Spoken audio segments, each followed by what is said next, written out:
Okay mga kabyan, nandito tayo ngayon sa paanan ng wind farm. Ang wind farm po yung sa taas na yun, pero hindi natin makita kasi yan, puno na ng ulap. Ano ho? Ayan o, ikot ang ulap na po ang ating kapaligiran. So ngayong umaga, tanghali na almost. 12 noon na po. Pupuntahan natin itong isang farm dito sa Puerto Galera na kung saan yung mga vegetable na nag-grow sa Benguet or sa Baguio ay makikita natin dito sa farm. Ito po. Ayan, nandito na tayo ngayon sa farm. Ayan. Ito ang kanyang mga masisipag na mga kasamahan. So may kamuti pa oh. Sige. Saan tayo? Oh, meron oh. Oh, may niluto. Yan na ang kanilang tanghalian. Okay. Dito tayo muna. Dito muna. Okay guys, nandito na ngayon tayo sa kanyang cabbage farm. Ito po. So nakakapag-harvest na siya. Ito, na-harvest na niya. So imagine mo po. Again, ito po ay organic. Ang petaba lang po niya dito ay chicken manure. Oh, yan oh. Tignan kung gano'ng kalaki oh. So yan mga kabyan, ito ang farm. Ito yung pinagmamalaki namin dito sa aming barangay. Sa aming pamayanan na basta magtiyaga lang tayo. Ito. Yan yun, marami pa, for harvest pa siya oh. Yan pa po. Marami pa mga kabyan. Ito oh. Sus. Ganda, dami pa po oh. Dito na yan. O yan, ito ang kanyang farm. Ready for harvest pa rin po ito. So nasa head formation na po siya. Katulad yan oh. Nasa head formation na pero may mga bilabog pa po yan oh. Yan. So cabbage yung kita nyo ang ulap oh sa paligid niya oh. Yan oh. Grabe ang ganda po. So vegetable productions. So ito po yung kanyang repolyo.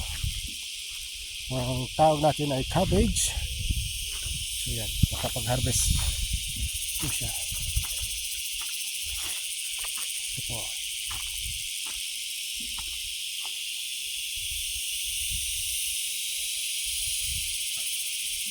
So yan, nasa likod natin yung napakagandang mga tanim ng aking bayaw ano. So ito ay sa matatagpuan dito sa baba lang ng wind farm. Sa taas po niyan, nandiyan po yung wind farm. Hindi natin makita kasi puro ulap siya. Pero ngayon, ito po yung hindi napapansin, hindi nakikita dito sa ating probinsya o sa ating munisipyo o sa ating bayan na may ganitong farm. So humihiling po kami ng attention at saka baka sakali po na matulungan ninyo ang aking bayaw na mamarket sa kanilang mga pananim. Ito. Organic farm po ito. Ito ay ang tanging pataba lang po nito ay chicken manure. Then may kaunting mga pang-spray siya sa insecticide. Kasi kung makikita po ninyo oh, kung gano'ng kalaki siya. Ito po oh. Yan oh. Laki na po nito. Yan. Yan. So again, ito po yung sa vegetable, sa cabbage. Doon po sa taas naman, ayun, taas na yan. Yan po naman ay yung carrots. Pupuntahan din po natin. So ito naman po yung carrots niya. So medyo malilit pa siya. Siguro mga 1 month to 1.5 month. Pwede natin harvest na. So again, ito po ay nagkakaroon siya ng varietal evaluation or performance ng bawat mga pananim. Kung alin yung mas nababagay dito sa lugar At ako din doon sa may-ari ay 3 variety, 3 uri ng carrots yung kanyang tinitis nito. Ito yung susubukan.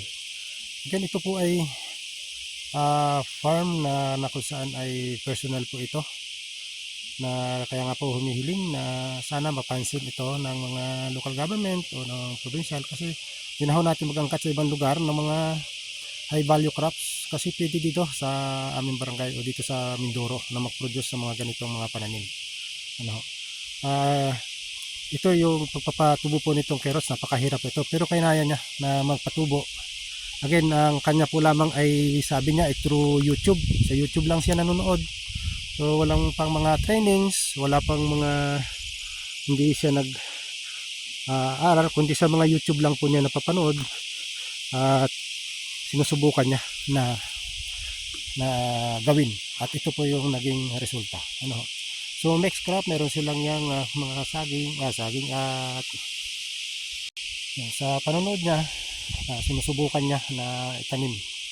Again, no, zero knowledge po siya about this type of crops, pero sa panonood niya sa mga YouTube or panonood niya sa mga social media ay nakakaroon siya ng idea at sumusugal siya na para masubukan. Ano, kasi po ito ay again nasa ang elevation po nito ay nasa 600 to 700 meters above sea level. Kita na po ninyo, ngayon po ay September 6, pero ito ano ang panahon dito sa baba siguro mainit, pero dito yan po kung gaano kaganda ang kanyang carrots. Subukan natin bumunot kahit ano para makita natin ito. Subukan natin ito. So ito po,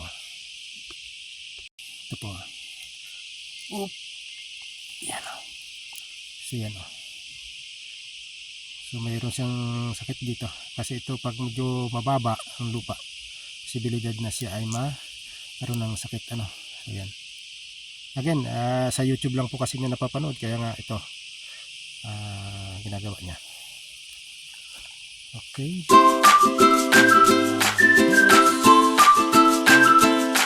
Ngayon napocontribute ko doon